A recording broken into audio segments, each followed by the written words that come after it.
Rohini Sharma here and I welcome you all in my YouTube channel Easy Mathematics with Rohini. So students, today I am going to solve question number 10 of chapter 5 Arithmetic Progression exercise 5.2. So your question is, the 17th term of an AP exceeds its 10th term by 7. आपको given है कि 17th term जो है किसी AP की series is not given to you. आपको series नहीं given है, आपको जस्ट एक रिलेशन यहाँ पे बताया गया है कि जो 17th टर्म है वो एक्सीड करती है. Exceed means the term is greater, larger या मोर देन. ज्यादा है. कितनी ज्यादा है? 7. किससे ज्यादा है? 10th term. सो यहाँ पे जो बात हो रही है वो टर्म्स की हो रही है. तो सबसे पहले मैं आपको टर्म्स लिख के बताऊंगी. 17th टर्म हमारी क्या हो जाएगी? ए 17 एंड 10th टर्म ए 10. इन दोनों टर्म्स की यहाँ पे डिस्कशन हो रही है और इन दोनों टर्म्स का जो हमें रिलेशन दिया गया है वो कुछ इस तरह से है कि जो 17th टर्म है हमारी ये बड़ी है, ज्यादा है, एक्सीड है bye 7 then the A10. Okay, यहाँ पे हम जो रिलेशन यूज करेंगे, ऐसे रिलेशन आप पहले पढ़ चुके हो अपनी क्लास 9 में भी, 8 में भी, in the chapter linear equations. Linear equations में हमें दिया जाता है दो वेरिएबल्स होते हैं और हमें रिलेशन दिया जाता है कि one is more than the other और लेस देन, इस तरह के रिलेशन दिए जाते हैं और दोनों में हम इक्वालिटी मेंटेन करते हैं उस रिलेशन को यूज करके. तो यहाँ पे भी बेसिकली हम अब इक्वालिटी लाएंगे. बट इक्वालिटी कैसे आएगी जब हमें गिवन ही है कि ये 7 ज्यादा है. ओके, अब मैं आपको एग्जांपल लेके बताती हूँ. ये दो कोई किड्स हैं, दोनों के पास कुछ कैंडीज हैं. We don't know how many candies are there, but कुछ कैंडीज हैं. मान लो इसके पास एक्स्ट्रा कैंडीज हैं 7, जो कि इसके पास नहीं है. अब दोनों की प्रॉब्लम सॉर्ट आउट करने के लिए, इनका झगड़ा खत्म करने के लिए मुझे यहाँ पे क्या करना पड़ेगा? या तो मैं इसको 7 कैंडीज दे दूं. ओके, तो पहली चीज, अगर मुझे इन दोनों में इक्वालिटी लानी है तो मुझे या तो इसमें +7 करना पड़ेगा, इस वाले में, फर्स्ट केस. सेकंड केस, जो बड़ा वाला है उसमें से मैं -7 कर लूं. ओके, थर्ड केस आ जाता है, अगर बड़े की जो कैंडीज हैं उसमें से मैं छोटे की कैंडीज को माइनस करूं तो मेरे पास जो बचेगा वो क्या बच जाएगा? 7. तो इक्वालिटी का एक्सप्रेशन बनाने के लिए थर्ड जो रिलेशन आता है वो इस तरह से डिफाइन करते हैं. तो तीनों ही केसेस जो है वो राइट हैं. हम किसी भी अप्रोच को लेके चल सकते हैं. ओके, तो हमारे केस में देखिए अब हम क्या करेंगे. हमें दिया गया है A17 इज 7 मोर. तो यहां पे मैं यूज करूंगी the very first relation example की जो मैंने आपको समझाई वो चीज.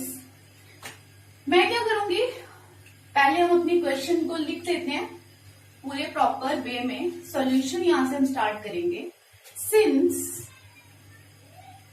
The 17th term of given AP exceeds its 10th term by 7. Therefore, अब मुझे इक्वालिटी लानी है तो मैं कैसे लिखूंगी? A17 जो होगा will be equals to A10 जो कि छोटा है उसको भी मैं 7 दे दूं. और सिंपल सा लॉजिक आप माइंड में रखेंगे जब भी आपको इस तरह के क्वेश्चंस आते हैं, द वन इज इतना या 3 या 4 90 मोर देन, तो जो बड़ा वाला होता है जिसके पास ज्यादा होते हैं आप उसको इस तरफ रखेंगे, इक्वल्स टू छोटे वाले में आप ऐड कर देंगे वो सारी टर्म्स जो ज्यादा हैं. इसके पास 7 ज्यादा थे तो दोनों को अगर मुझे इक्वल लाना है तो मुझे छोटे वाले को भी 7 देने पड़ेंगे. तो हमेशा जो एडिशन होगी वो किस में होगी? छोटे वाले टर्म में. ओके, इसके बाद जो नेक्स्ट पार्ट होगा वो सिमिलर होगा जैसा कि हम पूरे एक्सरसाइज में करते आए हैं. हमारी जो बेसिक अप्रोच है यहाँ पे भी वही अप्लाई होगी. अब देखिए, दिस इंप्लाइज, अब A17 को मैं कैसे लिख सकती हूँ? A + 16D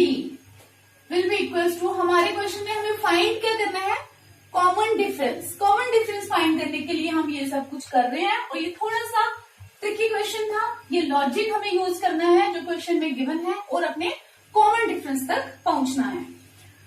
a plus 16d हम a7 को लिख सकते हैं इज इक्वल टू, अब a10 को कैसे लिखेंगे, a plus 9d plus 7 will remain as it is. अब a और a will be cancelled out. This implies 16d is equals to 9d plus 7. अब 16d ये 9d यहां पे आके क्या हो जाएगा, सबट्रैक्ट। हम वेरिएबल्स को एक तरफ कर देते हैं और कांस्टेंट को अकेला कर देंगे। अब 16 माइनस 9 तो हमारे पास क्या बचेगा, 7d is equals to 7. This implies d is equal to, अब ये वाला 7 यहाँ मल्टीप्लाई हो रहा है तो वहां पे जाके क्या हो जाएगा, डिवाइड 7 अपॉन 7. तो 7 1 जा 7, तो ये d हमारा जो है वो आ जाएगा 1. आंसर हमें मिल गया। अब क्वेश्चन में जैसे पूछा था, therefore the common difference is 1. So this was your question number 10. Now let's solve question number 11. So now your question number 11 is, which term of the AP 3, 15, 27, 39 will be 132 more than its 54th term? अब थोड़ा सा change किया है as compare to the previous question. यहाँ पे भी concept जो है वो 132 मोर देन वाला ही आ रहा है, बट चेंज यहाँ पे क्या आई है कि यहाँ पे आपको सीरीज गिवन है। ओके, अब सीरीज गिवन है और आपको यहाँ पे टर्म फाइंड करनी है कि कौन सी वाली टर्म जो है वो बड़ी होगी। प्रीवियस क्वेश्चन में आपको टर्म्स गिवन थी और आपको कॉमन डिफरेंस फाइंड करना था। अब सबसे पहले हमारी अप्रोच क्या होती है क्वेश्चन को सॉल्व करने से पहले, हम क्वेश्चन में जो जो चीजें हमें गिवन होती हैं सबसे पहले हम वो नोट डाउन करते हैं। ओके, तो सबसे पहले हम क्वेश्चन में सीरीज में क्या क्या गिवन है, ए हमें गिवन है, यहां से हम डी भी फाइंड कर सकते हैं। तो ए हमें मिल गया, डी हमें मिल गया, 54th टर्म जो है उसकी बात हुई है और रिलेशन क्या बताया गया कि कौन सी टर्म है जो 132 बड़ी है, 132 ज्यादा है उस टर्म्स में as compare to 54th term. तो यहाँ पे हमें टर्म का नहीं पता, जब हमें कोई चीज नहीं पता तो हम उसको अज्यूम कर लेते हैं। तो हम यहाँ पे अज्यूम करेंगे कि कोई nth टर्म हमारी जो है वो मान लेते हैं कि 132 वो ज्यादा है। तो यहीं से हमारा क्वेश्चन स्टार्ट होगा। So let nth term of the given AP be 132 more than its 54th term. हम मान लेते हैं कि कोई nth टर्म है जो कि 132 ज्यादा है 54th टर्म से। अब हियर हमारे क्वेश्चन के अकॉर्डिंग a कितना है 3 and d which is equals to a2 minus a1, 15 minus 3 which is equals to 12। तो हमने a भी हमें फाइंड कर दिया और d भी फाइंड कर लिया। इन दोनों की अगर हमें फर्दर क्वेश्चन में नीड पड़ेगी तो हम यहां से उनकी वैल्यूज को पुट करेंगे। नाउ अब हम अपना रिलेशन यूज करेंगे, तो हम लिखेंगे अकॉर्डिंग टू क्वेश्चन। क्वेश्चन के अकॉर्डिंग हमें क्या गिवन है, a n जो टर्म हमें नहीं पता, जो हमने अज्यूम की है वो 54th टर्म से बड़ी है। तो यहाँ पे भी जो लॉजिक मैंने प्रीवियस क्वेश्चन में अप्लाई किया था, कितनी बड़ी है 132, तो जो छोटी है स्मॉलर वाली जो है उसमें मैं क्या प्लस करूंगी 132, तो दोनों के बीच में क्या आ जाएगी equality. Now we will proceed further in a similar pattern as we did in our previous questions. So here an will be equals to, an की फॉर्मेशन क्या होती है, a plus n minus 1 into d will be equals to a plus 54 है तो यहाँ पे क्या आ जाएगा 53d प्लस 132। दिस इंप्लाइज अब a और a दोनों में सेम है तो कैंसल्ड आउट हो जाएंगे। n minus 1 into d will be equals to 53D plus 132. This implies n minus 1. अब यहां पे मुझे अपने d की वैल्यू पुट करनी है. Into 12 is equals to 53 into 12 plus 132. अब साइड पे लिख सकते हैं by putting the value of d. Examiner को आपने हर एक स्टेप की इंफॉर्मेशन देनी होती है कि आपका जो नेक्स्ट स्टेप है वो कैसे आया. तो साइड पे आप रीजन दे सकते हैं by putting the value of D. जब हमने डी की वैल्यू पुट कर दी तो हमें ये चीज मिली.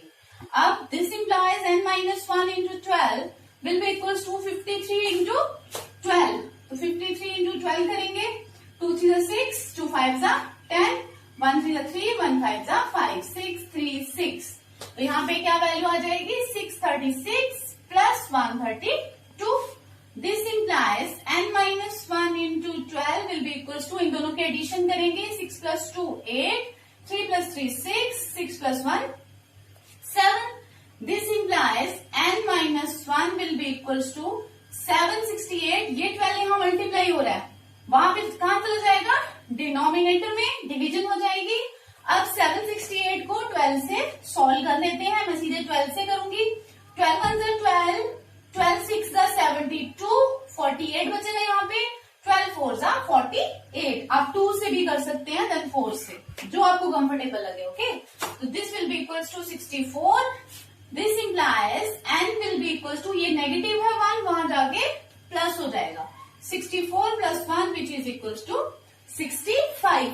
तो हमने जो nth टर्म अज्यूम की थी वो nth टर्म क्या है, 65th टर्म. तो देयरफॉर एंड को क्वेश्चन में, एंड में आप क्या स्टेटमेंट दोगे, therefore 65th term of the given AP will exceed the 54th term by 132. यही था, 54 टर्म से वो एक्सीड करती है by 132.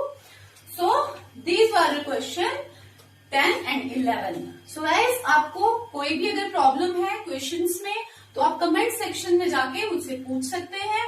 And if you like my video, don't forget to like, share and